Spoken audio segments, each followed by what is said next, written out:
Lah payah. Jom pergi minum tu. Oh, boleh tu. Awal lagi tu. Jom. Jom minum dulu. Jom. Habis yang parking lagi lah. Alah, relax lah. Tak nampak muka besar lagi. Relax Betul lah. ya? Tak takut kena gombang lah. Tak ada. Depa tak ada. Tak ada. Cakap tu tak apa. Jom.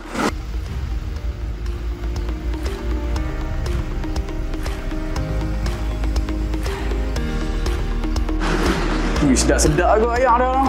Oh, lagi sedap dalam belanja. Tak ada hal lah. Boleh.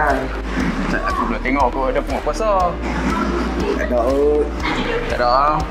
Nak apa? Nombor 6 dia. Boleh adik bagi nombor 6 tu satu.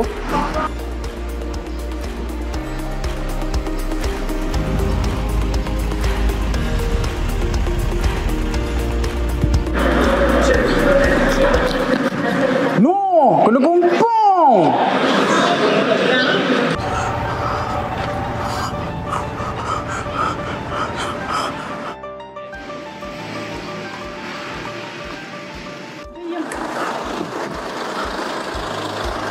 Ni puan.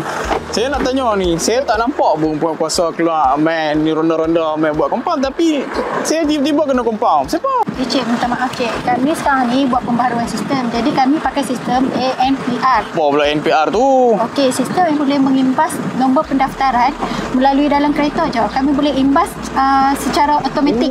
Baru saya tahu. Lagu tu noh. Dan ANPR ni dapat mengimbas nombor pelik kenderaan sama ada membayar parking ataupun tidak. Dan lagi hebat lagi, dapat mengetahui sama ada kenderaan tersebut mempunyai kompon yang tertunggak melalui dari dalam kereta saja. Jadi, jangan nak mengelak untuk bayar parking dan bayar kompang. Bayarlah pakai Pinai Smart Parking. Barulah smart.